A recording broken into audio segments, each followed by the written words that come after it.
ನೋಡಿ, ಗಂಡ ಹೆಂಡತಿ ಜಗಳ ಉಂಡು ಮಲಗೋವರೆಗೂ ಅನ್ನುವಂತಹ ಗಾದೆ ಮಾತು.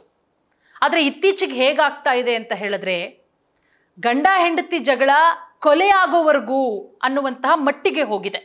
ಯಾಕಂದರೆ ದಿನನಿತ್ಯ ನಾವು ನೋಡ್ತಾ ಇರ್ತೀವಿ, ಗಂಡ ಹೆಂಡತಿಯ ನಡುವೆ ಜಗಳ ಆಗಿ ಅದು ಪೊಲೀಸ್ ಸ್ಟೇಷನ್ ಮೆಟ್ಟಿಲಿರುತ್ತೆ. ಪೊಲೀಸ್ ಸ್ಟೇಷನ್ ಮೆಟ್ಟಿಲಿರಿದ್ರೆ ಓಕೆ, ಅಟ್ಲೀಸ್ಟ್ ಮ್ಯೂಚುವಲಲ್ಲಿ ಒಂದು ಅಂಡರ್ಸ್ಟ್ಯಾಂಡಿಂಗ್ ಬಂದು ಒಂದು ಡೈವರ್ಸ್ ತೊಗೊಂಡ್ರೂ ಓಕೆ, ಅವರು ಆರಾಮಾಗಿರ್ತಾರೆ, ಇವರು ಆರಾಮಾಗಿರ್ತಾರೆ, ಹೇಗೋ ಮಗುನ ಸಾಕೊಂಡು ಹೋಗ್ತಾರೆ. ಆದರೆ ಇವಾಗ ಹೇಗಾಗಿದೆ ಅಂದರೆ ಕೊಲೆ ಮಾಡುವಂತಹ ಮಟ್ಟಕ್ಕೆ ಹೋಗಿದೆ.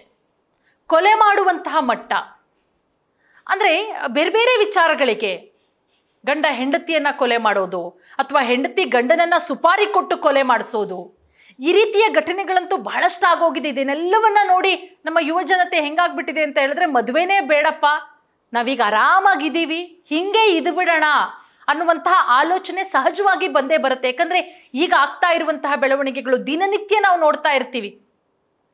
ವರದಕ್ಷಿಣೆ ಕಿರುಕುಳಕ್ಕೆ ಸಂಬಂಧಪಟ್ಟಂತೆ ಅಥವಾ ಪತ್ನಿಯ ಶೀಲವನ್ನು ಶಂಕಿಸಿ ಪತಿಯಿಂದ ಕೊಲೆ, ಅದರ ಜೊತೆಗೆ ಬೇರೆ ಬೇರೆ ವಿಚಾರಗಳಿಗೆ, ಕೌಟುಂಬಿಕ ವಿಚಾರನೋ ಅಥವಾ ಅನೈತಿಕ ಸಂಬಂಧನೋ, ಪತಿಯನ್ನ ಸುಪಾರಿ ಕೊಟ್ಟು ಕೊಲ್ಲಿಸಿದ ಪತ್ನಿ, ಈ ರೀತಿಯ ವಿಚಾರಗಳನ್ನು ನೋಡ್ತಾ ಇರ್ತೀವಿ. ಇದೇ ರೀತಿಯ ಘಟನೆ ಬೆಂಗಳೂರಲ್ಲಾಗಿದೆ. ಬಸ್ ನಿಲ್ದಾಣದಲ್ಲಿ ಹೆಂಡತಿಗೆ ಆ ಭೂಪ 11 ಬಾರಿ ಚಾಕುವನ್ನು ಇರಿದು ಕೊಲೆ ಮಾಡಿರುವಂತಹ ಘಟನೆ ಸುಂಕದಕಟ್ಟೆಯಲ್ಲಿ ನಡೆದಿರೋದು. ನೋಡಿ, ಏನು ಜನನಿಬಿಡ ಪ್ರದೇಶದಲ್ಲಿ ಇತ್ತೀಚೆಗೆ ಕಾನೂನಿನ ಭಯ ಇಲ್ವೇ ಇಲ್ವಾ ಅಂತ ಅನಿಸ್ಬಿಡುತ್ತೆ. ಏನೇ ತಪ್ಪು ಮಾಡಿರಲಿ ಕೊಲೆ ಮಾಡುವಂತಹ ಮಟ್ಟಕ್ಕೆ ಹೋಗ್ತಾರೆ ಅಂತ ಹೇಳಿದ್ರೆ ಅವ್ರ ಮನಸ್ಥಿತಿ ಹೇಗಾಗಿರಬೇಡ. ಕೂತು ಬಗೆಹರಿಸ್ಕೊಳ್ಳುವಂತಹ ಒಂದಷ್ಟು ಸಮಸ್ಯೆಗಳಿರುತ್ತೆ. ಚಿಕ್ಕ ಪುಟ್ಟ ಸಮಸ್ಯೆಗಳಿಗೂ ಇತ್ತೀಚೆಗೆ ಕೊಲೆ ಆಗ್ತಾ ಇದೆ. ಚಿಕ್ಕ ಚಿಕ್ಕ ಪುಟ್ಟ ಸಮಸ್ಯೆಗಳಿಗೆ ಕೊಲೆ ಆಗ್ತಾ ಇರೋದು. ಆ ಗಾದೆ ಮಾತಿದೆಯಲ್ಲ, ನಾನು ಆರಂಭದಲ್ಲೇ ಹೇಳಿದ್ನಲ್ಲ, ಅದ್ಯಾವುದು ಕೂಡ ಈಗ ಲೆಕ್ಕಕ್ಕೆ ಇಲ್ಲ. ಆ ರೀತಿ ಆಗೋಗಿದೆ ಸುಂಕದಕಟ್ಟೆಯಲ್ಲಿ ನಡೆದಿರುವಂತಹ ಘಟನೆ. ಏನು ಕಾರಣ? ಅದು ಮಗಳ ಎದುರುಗಡೆನೆ ಹತ್ಯೆಯಾಗಿದೆ ಅಂದರೆ ಏನು ಹೇಳಬೇಕು? ಏನು ಕಾರಣ? ಯಾವ ಕಾರಣಕ್ಕೋಸ್ಕರ ಕೊಲೆ ಮಾಡ್ದ ಆತ? ಎಲ್ಲದ್ರ ಬಗ್ಗೆ ನಾನು ನಿಮಗೆ ಡೀಟೇಲ್ಸ್ ಕೊಡ್ತಾ ಹೋಗ್ತೀನಿ.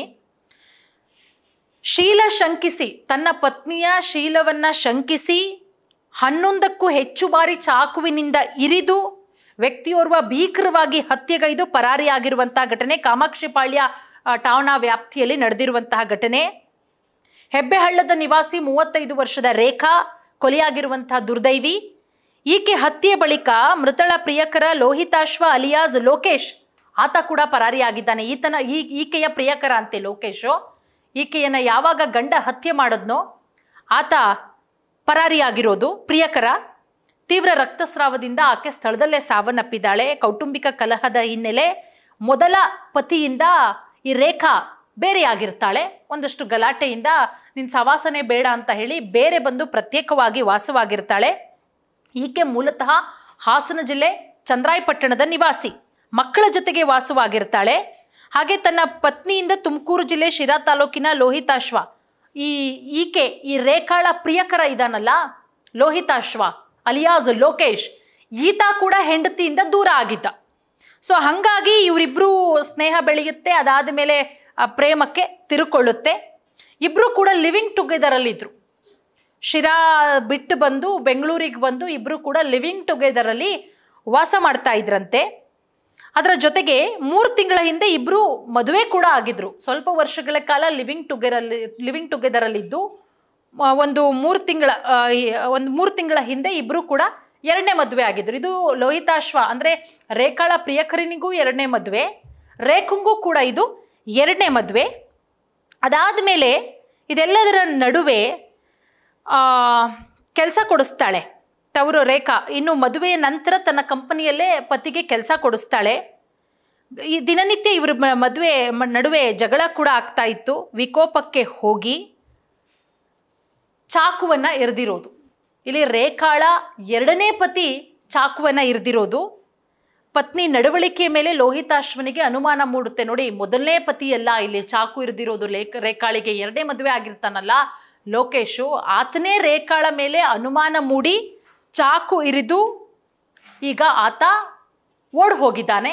ಆತನನ್ನು ಪೊಲೀಸರು ಹುಡುಕಾಟ ನಡೆಸ್ತಾ ಇದ್ದಾರೆ. ನೋಡಿ, ಮೊದಲನೇ ಮದುವೆ ಸರಿಯಾಗಲಿಲ್ಲ ಅಂತ ಹೇಳಿ ಇಬ್ಬರೂ ಕೂಡ ಪರಸ್ಪರ ಫ್ರೆಂಡ್ಶಿಪ್ ಮಾಡಿಕೊಂಡು ಅದಾದಮೇಲೆ ಅದು ಪ್ರೀತಿಗೆ ತಿರುಗಿ ಮದುವೆ ಆಗಿ ಲಿವಿಂಗ್ ಟುಗೆದರಲ್ಲಿದ್ದು 2 ತಿಂಗಳ ಹಿಂದೆ ಮದುವೆ ಕೂಡ ಆಗ್ತಾರೆ. ಇಬ್ಬರಿಗೂ ಕೂಡ 2ನೇ ಮದುವೆ, ರೇಖುಂಗೂ ಕೂಡ 2ನೇ ಮದುವೆ, ಲೋಹಿತಾಶ್ವಂಗೂ ಕೂಡ 2ನೇ ಮದುವೆ. 2ನೇ ಮದುವೆ ಮಾಡಿಕೊಂಡು ಕೂಡ ನೆಮ್ಮದಿಯಾಗಿ ಜೀವನ ಮಾಡೋದಕ್ಕಾಗದೆ ರೇಖಾಳ ಮೇಲೆ ಅನುಮಾನವನ್ನು ಪಟ್ಟು ಈ ವ್ಯಕ್ತಿ ಮನಬಂದಂತೆ ಚುಚ್ಚಿ ಆಕೆಯನ್ನು ಕೊಲೆಗೈದು ಆತ ಪರಾರಿಯಾಗಿದ್ದಾನೆ ಅಂತ ಹೇಳಿದ್ರೆ ಎತ್ತ ಸಾಕ್ತಾ ಇದೆ ನಮ್ಮ ಸಮಾಜ. ಖಂಡಿತ ಆತನಿಗೆ ತಕ್ಕನಾದಂತಹ ಶಿಕ್ಷೆ ಆಗಬೇಕಾಗತ್ತೆ. ಆತನನ್ನು ಪೊಲೀಸರು ಈಗ ಆಲ್ರೆಡಿ ಹುಡುಕಾಟ ನಡೆಸ್ತಾ ಇದ್ದಾರೆ. ಇನ್ನೇನು ಆತ ಸಿಕ್ಕಾಕೊಳ್ತಾನೆ, ಆತನಿಗೆ ಕಾನೂನಿನ ಅಡಿಯಲ್ಲಿ ಏನು ಕಠಿಣಾತಿ ಕಠಿಣ ಶಿಕ್ಷೆ ಆಗಬೇಕು ಅದಾಗಬೇಕಾಗತ್ತೆ. ಯಾಕಂದರೆ ಈಗ ಆ ಮಕ್ಕಳುಗಳು ತಬ್ಬಲಿ ಆಗ್ತಾರೆ. ಈ ಕಡೆ ಮೊದಲನೇ ಅಪ್ಪನೂ ಇಲ್ಲ, ಅಪ್ಪನ ತಾಯಿ ಬಿಟ್ಟು ಬಂದು 2ನೇ ಮದುವೆ ಆಗಿ ಈಗ ತಾಯಿನೂ ಇಲ್ಲ.